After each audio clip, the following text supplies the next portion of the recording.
Chères auditrices, chers auditeurs, voici le chapitre La mise en forme du monde du livre Vendia l'origine. Je me nomme Marcus Charret et ai le plaisir d'être votre narrateur. Je vous souhaite une très bonne écoute.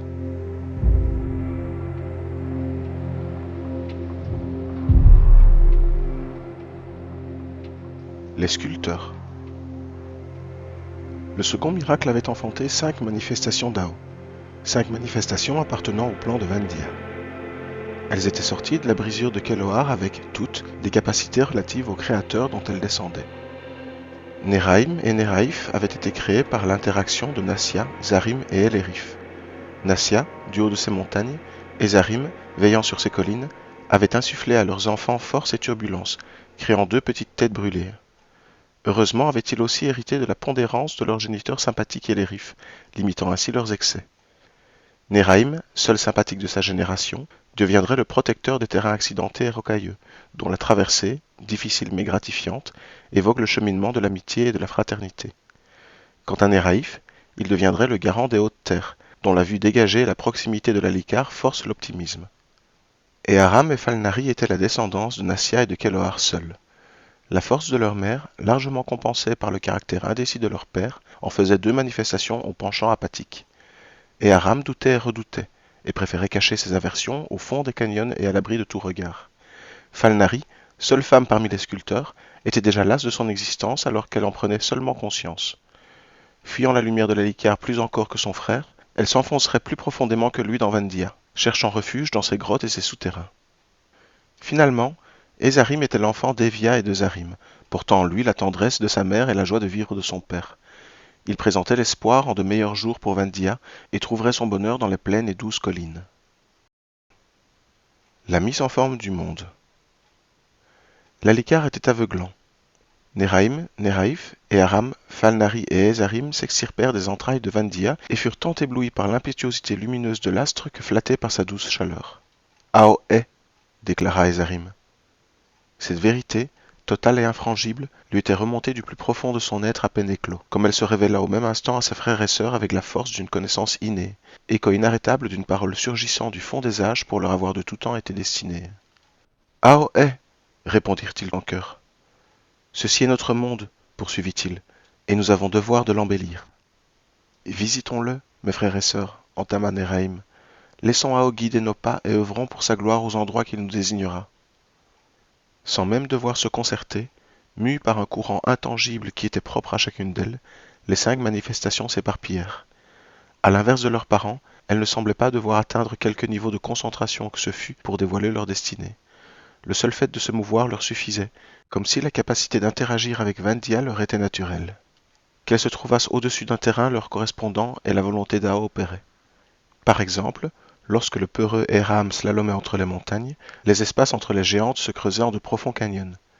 Quant à sa sœur Falnari, ne daignant pas changer de direction par fainéantise, elle ne cessait de percuter les monts et collines parsemant son chemin, s'y enfonçant sans ménagement et y dessinant des entrelacs d'infractuosité propices à y épandre sa lassitude.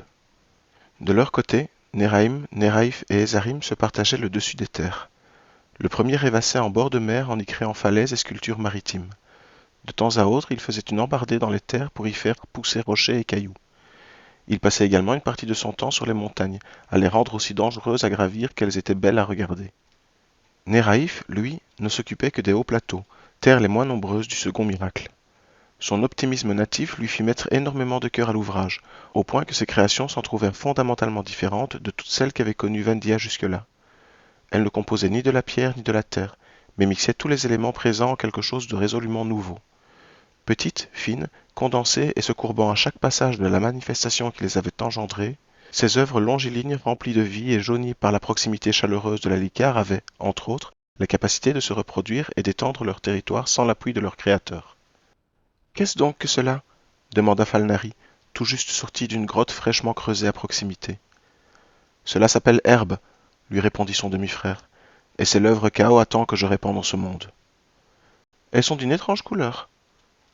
C'est parce que la Licar les réchauffe de trop. Telle est la malédiction des terres qui m'ont été assignées.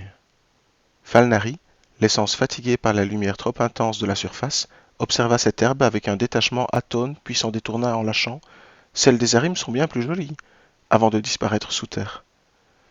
Et Zarim, justement, batifolait entre mer et montagne, raffolant de ces interminables espaces vides où seules des collines rompaient la monotonie. À l'instar de son demi-frère Néraïf, son unique mission semblait dépendre sur ces territoires un fin tapis d'herbe, verdoyant celui-là, invitant à la relaxation et à la méditation. Les deux sœurs végétales s'étendaient aussi vite que leur créateur les déposait, au point que, par endroits, les deux essences se rejoignaient pour se livrer d'âpres combats silencieux. À mesure que les sculpteurs œuvraient, le visage de Vandia s'affinait.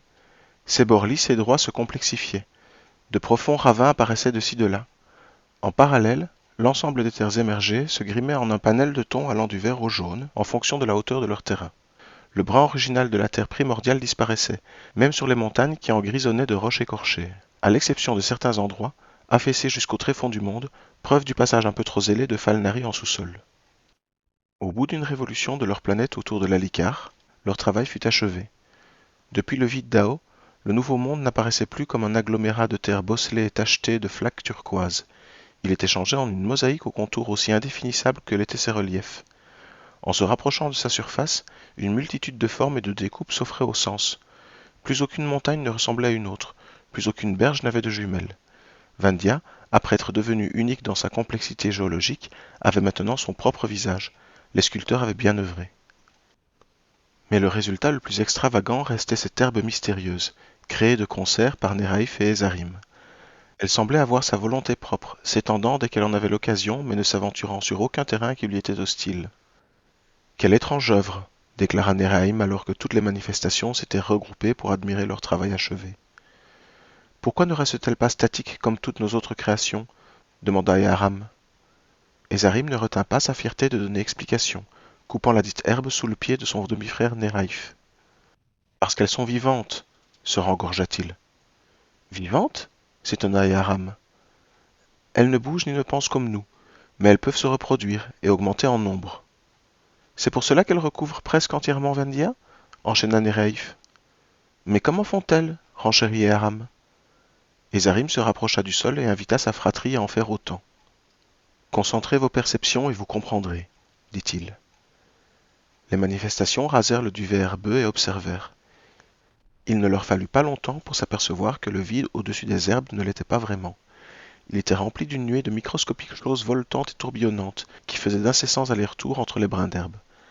Ainsi concentrés d'encore plus près, ces derniers avaient à leur base d'étranges formations blanchâtres semblant attirer ces choses frétillant en tous sens. Ce sont des insectes, dit Ezarim en désignant ces étrangetés qui s'ébattaient dans l'air. Ils butinent ces petites excroissances blanches qui se nomment fleurs et en transportent la semence vers d'autres plantes. Mais, s'interrogea Falnari, à quoi donc cela sert-il? Pourquoi les insectes aident-ils l'herbe à se reproduire?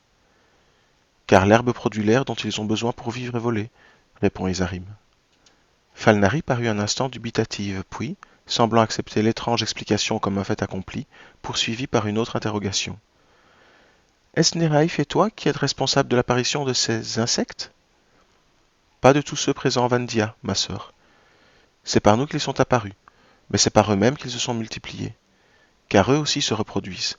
C'est pour cela qu'il y en a autant, et d'une telle diversité. Quel étrange manège, osa Falnari.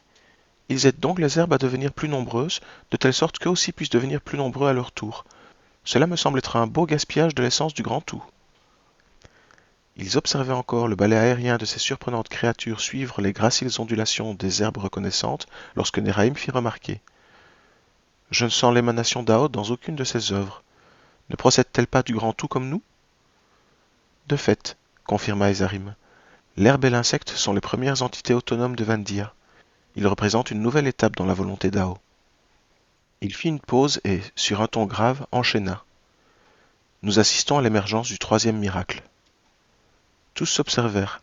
Ces termes, absents de leur esprit jusqu'alors, vinrent s'y insérer comme si une place leur avait été réservée depuis leur émergence de la blessure du monde.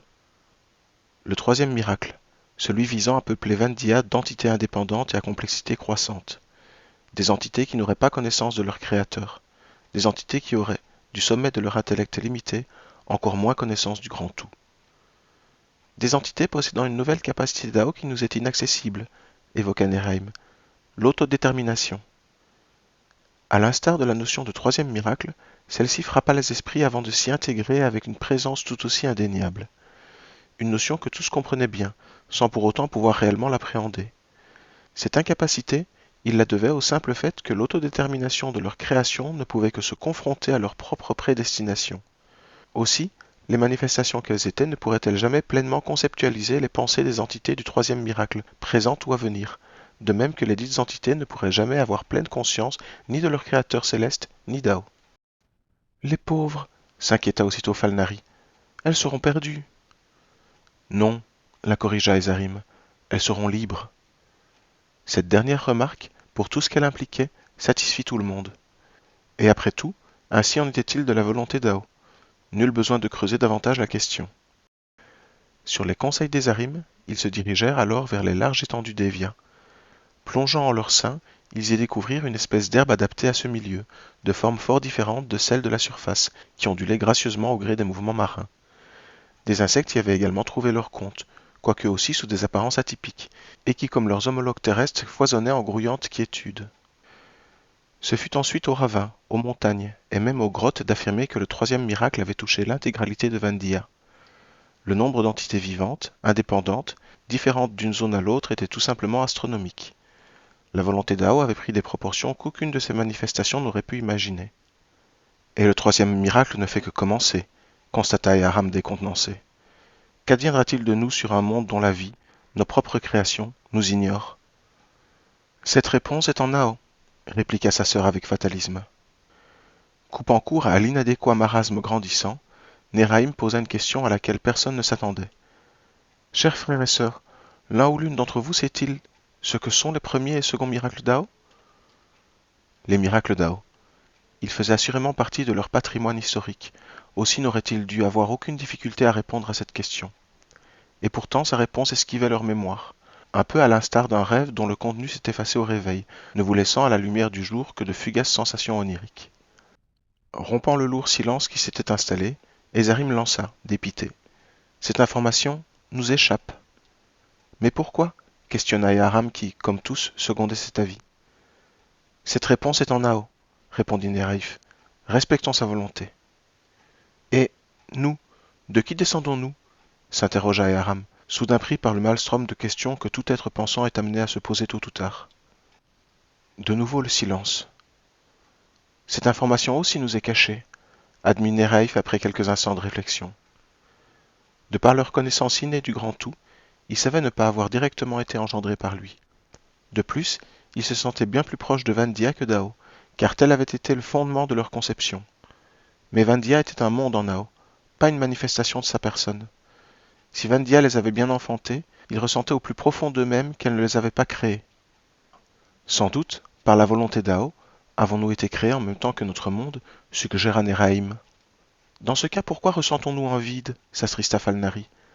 Pourquoi ai-je l'impression que nous ont été retirés des êtres chers? Ils pouvaient essayer de se convaincre du contraire, ils éprouvaient maintenant collégialement ce vide et n'y voyaient aucune explication.